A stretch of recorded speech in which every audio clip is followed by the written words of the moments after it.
Heart of the ocean. भाग 22 the devil. शाम को जब श्लोक घर आया तो उसने देखा कि आकांक्षा सोफे पर बैठी उसी का इंतजार कर रही थी। उसने बालों की एक तरफ चोटी बनाई थी और कुछ लोटें उसके गालों को छू रही थी। गुलाबी रंग के पंजाबी सूट में वह बला की खूबसूरत लग रही थी। श्लोक के कदम दरवाजे पर ही ठिठक गए। उसका मन कर रहा था कि वह हर रोज काम से लौटकर इसी मंजर को देखे। जैसे ही आकांक्षा ने श्लोक को देखा, वह सोफे से कूदकर खड्डीबी हुई और उसकी तरफ दौड़ी। वह खुद भी नहीं जानती थी कि आज उसने श्लोक को कितना याद किया था। उसने एक बड्ढी सी मुस्कान के साथ कहा, डॉक्टर साहब, आप आ गए। श्लोक को आमतौर पर डॉक्टर कहलाना पसंद नहीं था, क्योंकि उसने अपने बिजनेस के लिए उस सपने को पीछे छोड़ डीएच दिया था। पर जब आकांक्षा उसे डॉक्टर साहब कहती थी तो उसके दिल को एक अजीब सा सुकून मिलता था। उसने आकांक्षा के सिर पर हाथ थपथपाते हुए कहा, हाँ, मैं आ गया। आकांक्षा उसका हाथ खींचते हुए अंदर ले जाने लगी और चहकते हुए बोली, मैंने आपको कितना याद किया। आप इतनी देर से आए। पता है मैंने कितना सारा खाना बनाया है। आज हम साथ में खाना खाएंगे। वह बिना रुके बोले जा रही थी।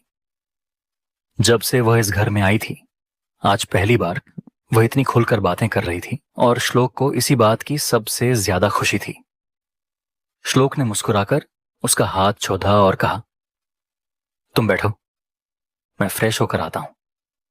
थोड़ी देर बाद जब श्लोक नीचे आया तो आकांक्षा टीवी पर टॉम एंड जेरी देख रही थी। श्लोक उसके पास बैठ गया और पूछा, तुम हमेशा यही कार्टून क्यों देखती हो? आकांक्षा ने टीवी से नजरें हटाए बिना कहा, क्योंकि ये मेरा फेवरेट है। जब मैं छोटी थी तो मम्मी पापा के साथ यही देखती थी। उनके जाने के बाद मैंने कभी टीवी नहीं देखा। आपके यहां इतना बड़ा टीवी है, मैं इसे कभी भी देख सकती हूं ना? उसने मासूमियत से श्लोक की तरफ देखा। श्लोक का दिल मोम की तरह पिघल गया। उसने प्यार से उसके गाल खींचते हुए कहा, तुम भी बिल्कुल जेरी जैसी ही हो। आकांक्षा ने मुंह बनाकर पूछा, क्या आपने मुझे चूहा कहा? श्लोक ने गंभीरता का नाटक करते हुए कहा, हां।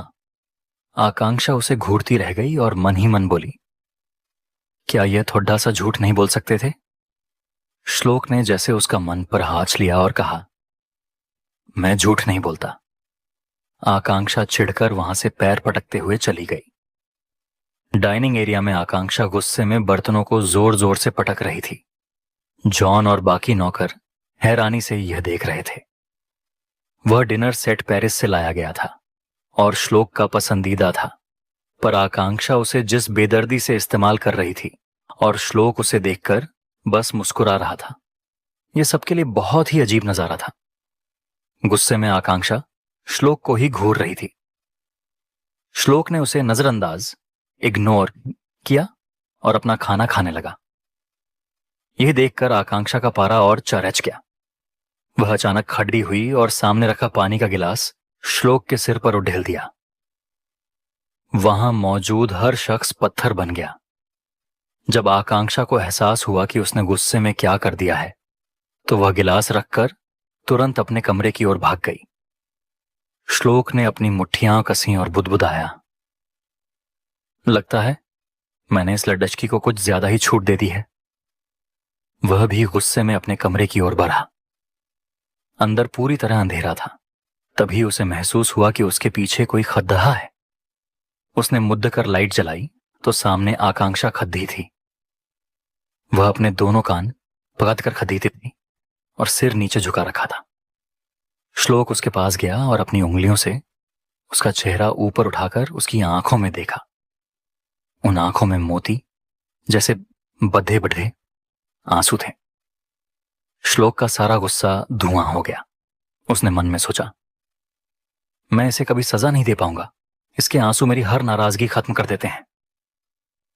उसने धीरे से उसका सिर थपथपाया और उसे गले लगा लिया।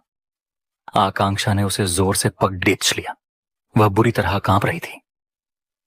श्लोक ने उसकी पीठ सहलाते हुए कहा, शांत हो जाओ, मैं कुछ नहीं करूंगा, आकांक्षा ने डरते हुए पूछा। आप मुझे पनिशमेंट तो नहीं दोगे ना? श्लोक समझ गया कि यहां भी उसके अतीत का कोई जख्म जुद्दा है। उसने उसके हाथ थामे और पूछा, मैं तुम्हें कभी सजा नहीं दूंगा, पर बताओ किसने तुम्हें पहले पनिश किया था? आकांक्षा ने सिसकते हुए बताया, चाची ने। एक बार मैंने उन पर गलती से पानी गिरा दिया था, तो उन्होंने मुझे 5 घंटे तक ठंडे शावर के नीचे खड्याता रखा था। बहुत ठंड थी, मैं बहुत रोई थी, पर उन्होंने मुझे हटने नहीं दिया। श्लोक ने उसे फिर से कसकर गले लगा लिया। उसका दिल उन लोगों के प्रति नफरत से भर गया। उसने कहा, मैंने कहा ना, मैं कुछ नहीं करूंगा, बस अपनी शरारतें थोड़ी कम कर दो। आकांक्षा ने देखा कि श्लोक के कपड़े अभी भी गीले हैं। उसने झिझकते हुए कहा, आपके कपड़े गीले हैं। श्लोक ने उसे देखा और वहीं अपनी शर्ट के बटन खोलने लगा। आकांक्षा हडबडा गई। आप क्या कर रहे हैं? अपने चेंजिंग रूम में जाइए। पर श्लोक ने उसकी बात अनसुनी कर दी। आकांक्षा फटी आंखों से उसकी मस्कुलर बॉडी और एब्स, 8 पैक एब्स को देखने लगी। वह उसे निहारने में इतनी खो गई कि उसे पता ही नहीं चला कि श्लोक कब उसके बिल्कुल करीब आ गया। जब उसने श्लोक की सांसें अपने चेहरे पर महसूस की, तब उसे होश आया। वह खुद को कोसने लगी। अक्षु, तू कितनी बेशर्म है, एक लड़के को ऐसे कौन घूरता है? श्लोक ने उसका चेहरा पकड़कर शरारत से कहा, मैंने मना नहीं किया है, तुम देख सकती हो। आकांक्षा का चेहरा टमाटर जैसा लाल हो गया। श्लोक ने उसकी आंखों में देखा। उस पल दोनों के बीच का एहसास बिल्कुल अलग था।